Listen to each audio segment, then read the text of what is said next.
Sebashray ২-এর model camp ফলতাতে, তার ভেতরে এসে চক্ষু চড়কগাছ হওয়ার জোগাড়। সেখানে কি পড়ে নেই আমরা দেখতে পাচ্ছি। এর আগে যেমনটা আপনাদের দেখিয়েছিলাম, ডায়মন্ড হারবার মেডিকেল কলেজের সেন্ট্রাল ল্যাবের রিপোর্ট এবং চিকিৎসকদের নাম রেজিস্ট্রেশন স্বাক্ষরহীন সেই সরকারি রিপোর্ট পড়ে রয়েছে এখানে, যেটা সরকারি মেডিকেল কলেজ হাসপাতাল থেকে তৈরি করা হয়েছিল।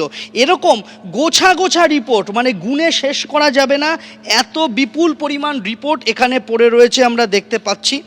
এই শেষ নয়, এখানে পড়ে রয়েছে একাধিক আল্ট্রাসাউন্ড রিপোর্ট, অর্থাৎ ইউএসজি করা হয়েছিল সেবাশ্রয় ২-এর নামে, লেটার হেড রয়েছে আমরা দেখতে পাচ্ছি, এবং প্রত্যেকটা এখানে ইউএসজি রিপোর্ট এখানে পরপর পড়ে রয়েছে। আল্ট্রাসোনোগ্রাফি, রোগীর নাম দেওয়া রয়েছে, তারিখ দেওয়া হয়েছে, সবটাই 2026-এর, কোনোটা জানুয়ারি, কোনোটা ফেব্রুয়ারি, এই সমস্ত রিপোর্ট, এগুলো সব প্রত্যেকটার মাথায় লেখা রয়েছে ইউএসজি আল্ট্রাসোনোগ্রাফি রিপোর্ট।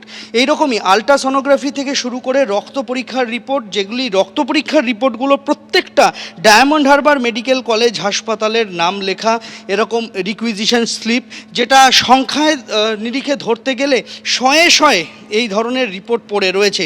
এবং তার মধ্যে থেকে আরেকটি জিনিস চাঞ্চল্যকর বললেও কম বলা হয়, এখানে একটা আমরা দেখতে পাচ্ছি যে একটা প্রেসক্রিপশন, ফাঁকা প্রেসক্রিপশন, এবং সম্ভবত এখানে রোগীর হৃদযন্ত্রের সমস্যা সংক্রান্ত তার নানান প্যারামিটার সেখানে লেখা হবে, সেরকম একটি রিপোর্ট, যেখানে নিচে চিকিৎসকের নাম, রেজিস্ট্রেশন নাম্বার রয়েছে। আমরা দেখতে পাচ্ছি যে এখানে চিকিৎসক অমিত কুমার মণ্ডল এমবিবিএস, এবং তার যে অন্যান্য ডিগ্রি রয়েছে সেই সমস্ত কিছু লেখা রয়েছে।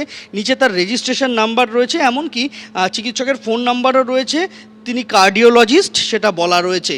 কিন্তু গোটা পাতাটাই ফাঁকা, অর্থাৎ একটা ফাঁকা প্রেসক্রিপশন, একটা ফাঁকা রিপোর্ট তৈরি করার কাগজ, যেটা সেবাশ্রয় ২-এর জন্য বানানো হয়েছিল। একেবারে ছাপানো হরফে চিকিৎসকের যাবতীয় তার পরিচয় বৃত্তান্ত এখানে লেখা রয়েছে, কিন্তু সেই রিপোর্টটা তৈরি করা হয়নি।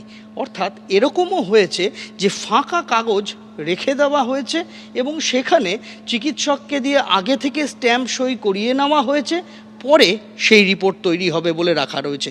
সেটাও কিন্তু একই রকমভাবে বেআইনি, এমনটাই বলছেন চিকিৎসকেরা। সেবাশ্রয় নিয়ে গতকালই পদক্ষেপ করার হুঁশিয়ারি দিয়েছেন মুখ্যমন্ত্রী শুভেন্দু অধিকারী। আরও জানিয়েছেন, রাজ্য পুলিশের সিআইডি, এসটিএফ দিয়ে তদন্ত এবং অভিযান চলছে। ক্যাম্পে যারা ক্ষতিগ্রস্ত হয়েছেন তাদের অভিযোগে এফআইআর দায়ের করা হয়েছে, কাউকে ছাড়া হবে না। এক্সরে মেশিন সিজ করেছি আমরা, ইউএসডি মেশিন সিজ করেছি আমরা, এক্সপায়ারি সমস্ত ওষুধ সিজ করেছি, এবং এই খাতে পূর্ব মেদিনীপুর জেলা শাসক এবং দক্ষিণ চব্বিশ পরগনা জেলা শাসক ডায়মন্ড হারবার এবং নন্দীগ্রামের সেবাশ্রয় প্রকল্পের মাধ্যমে সরকারি যে অর্থ ব্যয় হয়েছে, সরকারি যে ডাক্তারদের ডিউটিতে লাগানো হয়েছিল, সেগুলো আমরা করেছি।